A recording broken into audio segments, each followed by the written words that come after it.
وكفى وسلام على عباده الذين اصطفى أما بعد فأعوذ بالله من الشيطان الرجيم بسم الله الرحمن الرحيم يا أيها الذين آمنوا اتقوا الله وكونوا مع الصادقين وقال النبي صلى الله تعالى عليه وسلم إن لكل شيء سقالا وسقال القلوب ذكر الله تعالى وفي مقام آخر المرء مع من أحبه صدق الله العظيم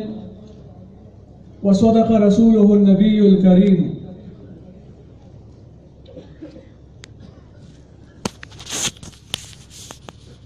محترم مقام اور دی اجتماع روح روان پیر طریقت خلیفہ مجاز مولانا محمد عباس النقشبندی الفریدی، محترم مقام حضرت مولانا شیخ الحدیث عطا الرحمن سے دامت برکاتہم العالیہ، حضرت مولانا پیر سید کمال شاہ سے پشاور، اور نور ٹول علماء کرامو، خلفاء کرامو، اور معزز طالبانو، اور معزز مشرانو اور کشرانو، دیر نورانی محفل لے ٹول علماء طلباء جمع دی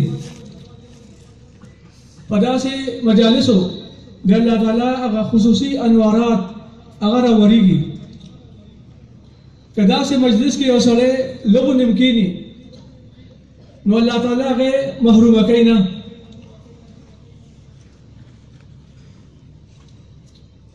تاسو تا تفسیری خطاب مولانا عطا الرحمن سے دامت برکاتہم فرمایو اور پاخر کے بعد چکم مہمان خصوصی دے پیر حزب اللہ جان سے دامت برکاتہم عیب فرمائی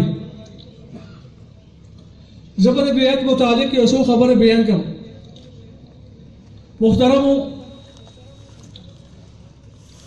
دنیا زینت دک طلباء اور دک علماء اور دک عارفین دی چو مخون نے انوارات اگر پڑکی گی اور چمکائی گی محترموں کو اصلے دیر غد ڈاکٹر خطو یا انجینئر شو ده تسوق عالم نوعي علم أغيد هذا شيء شيء فغير سنة الله تعالى معرفة أغا حاصل شيء الله تعالى معرفة ورسل راشي عالم أغا دوائي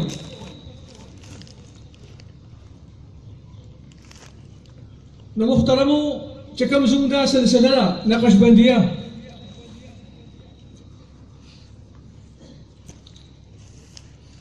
اللہ تعالیٰ دیل دیر فضیلت ذکر ورکڑا دے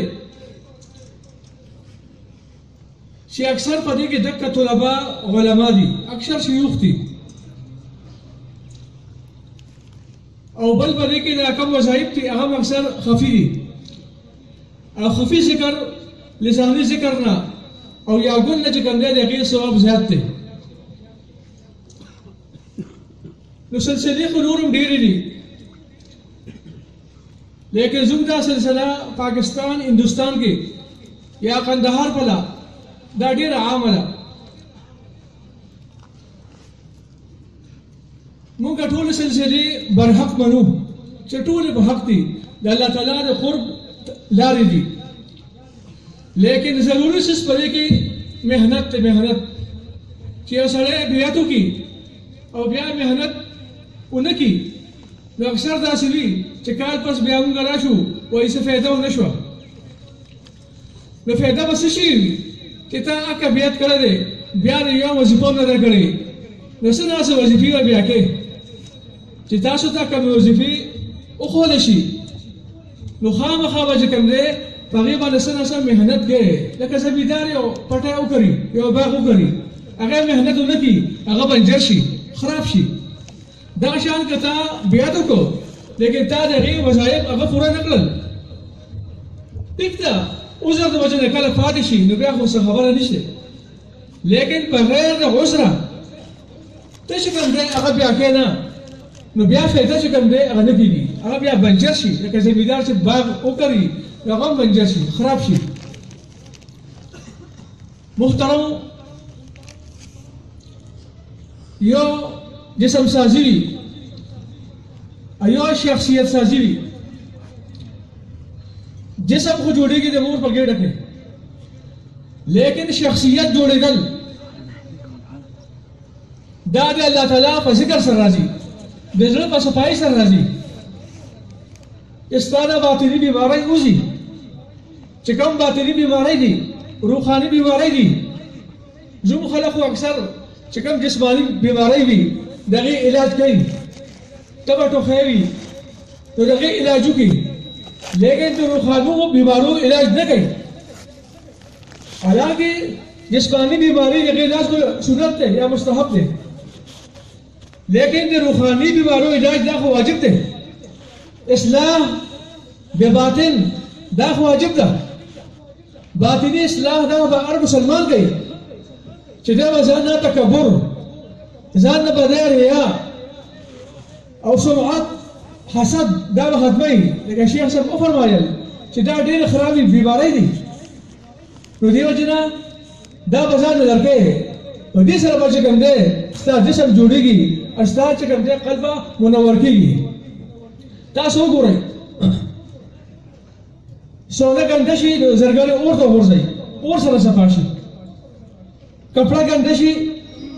خلک یې ونیسي په صابون نو صفا شي دا شان زمکه ګنده شي نو په هغې باندې باران وشي یا په هغې باندې نور ولګي نو هغه صفا شي نو دغه شان د زړه صفایي چې کوم دی یا په کثرت ذکر سره راځي چې ډېر ذکر وکړي یا د خپل شیخ توجهاتو سره راځي د خپل شیخ توجهاتو سره قلبي صفایي چې کوم دی هغه راځي نو دغې دا علاج دی بس بل علاج دې نشته که خپل زړه چې کوم دی خپل د اصلاح د باطن کول غواړي دغې علاج زده کړي چې ته بیعت کې ته به اصلاح د باطن کې ټیک ته بیعت مستحب دی یا سنت دی لیکن اصلاح د باطن دا وکړي دا به چې کوم دی خامخا کې نو بیعت سره دا اسانه شي چې تا دغه نسبت حاصل شو ورته دا یو سلسله ده چې هغه نبی علیه السلام پورې چې کوم دی پورته تلله هغه زنځیر دی لکه مثلا دو حق وي ایو حق د تا چې کوم دی په جومات کې ولګوله او دویمه حق د تا لیټین کې ولګوله په جومات کې چې کوم حق ته ولګي خلک څومره خیال ساتي خلک پرې سجدې لګوي مزونه کوي او چا چې لیټین کې ولګوله نو خلک پرې خپیر دي ګندګي پکې غورځوي هغه نسبت دی چې ستا نسبت چا سره راغی نو تو به چې کوم دی هغه شان شي ستا به هغه شان دغه دی یا لکه مثلا تا قرآن شریف ته یو کاټۍ ولګوله هغه کاټۍ تکه سپینه ده هېڅ خط هم نشته آیات هم نشته لیکن بیا هم ته هغې ته بې اودسه لاس نه شي کولی ځکه نسبت راغی نسبت راغی هغې سره نو هغې نسبت د وجې نه چې کوم دی دا طاقت هغې ته میلاو شو دا فضیلت چې کوم دی هغې ته میلاو شو یا لکه مثلا یو کور کې سړی وایرنګ وکړي فټنګ وکړي بلپونه پکې هر څه ولګوي لیکن څو پورې چې کنیکشن نه ورکړی هغه چلېږي نه هغه پکې چلېږي نه چې کله کنیکشن د بجلۍ کې ورکړي نو بیا هغه بجلي چالو شي نو تا ته هغه کنیکشن ورکړه هغه نسبت تا ته حاصل شو نو هغه نسبت چې کوم دی دا ډېر لوی مقام دی نو بیعت سره چې کوم دی تا ته هغه نسبت حاصل شو که ته بیا ډېر کمزوری وې لیکن ته به چې کوم دی تاسو به خپل شیوخو دعاګانې نو دعاګان د وجې نه چې کوم دی ته به خامخا چې کوم دی الله تعالی تا کامیابوي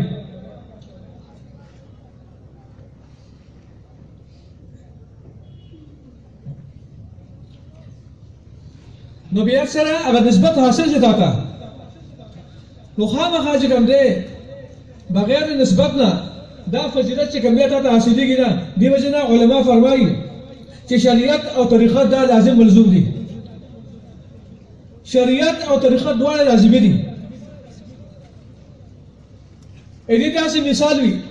لکه مثلا یو سمندر د هغې دوه کنارې دي او په دواړو کنارو آبادیم ده، کورونه دي. اوس که ته د یو کنارې خیال ساتې او د بلې کنارې خیال نه ساتې، د شریعت خیال ساتې، د طریقت خیال نه ساتې، او به راوغورځېږي، بس برباد به شي هر څه. نو دې وجې نه شریعت سره طریقت خامخا چې کوم دی لازمي دي. ټول شیوخ چې کوم تېر شوي دي هغوی صاحب طریقت وو او شیخ الحدیثان وو او هغوی چې کوم دی لوی علما وو، ټول کول. ځکه بغیر د بیعت نه او بغیر د شیخ د توجهاتو نه تا دغه فضیلت حاصلېږي نه. بایزید بستامي رحمت الله علیه داسې یو سړی راغی، وایي چې ما خو 80 کاله عبادت وکړ، 80 کاله، لیکن بیا هم ستا په شان نه شوم، ستا په شان بزرګ نه شوم ولي. ده ورته وفرمایل بایزید بستامي چې تا خو ډېر عبادت کړی دی، لیکن هغه د شیطان غذا شو، بس د شیطان غذا شوه، روح پکې نشته. کې روح نشته، په دې کې به روح خلک پیدا کېدل چې تا یو صاحب نسبت نه تا چې کوم دی لاسنیوه کړی او تا بیعت کړی او تا سره دغه توجهات وو. نو دې وجې نه دې سره د هغې اثر چې کوم دی هغه ډېر زیات شي. نو بیا د عبادت خوند هم زیات وي، د عبادت فضیلت هم زیات وي. تاسو وګورئ ټول خلک وظیفې کوي، وظیفې خو هر سړی کوي، که ملا دی، که امیر دی، که زمیندار دی، څه داسې وظیفې درود وایي، استغفار وایي، تلاوت کوي،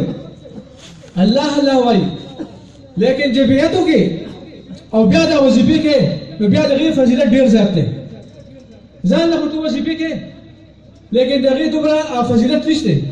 چې تا د یو شیخ تا ته وښول او بیعت کې هم دقه وظیفې دي، بل څه نشته. دا خلک وایي د بیعت کې به چېرته څه بل شي نو چېرته اسمان نه بل څه راغلي. ایک هم دغه درود شریف دی او دغه استغفار دی او دغه چې کوم دی تلاوت دی، مراقبه بل څه دي، دغه شی دی. نو خامخا وظیفې خو ټول کوئ، تلاوت هم کوئ، استغفار هم وایي، لیکن چې بیعت وکړي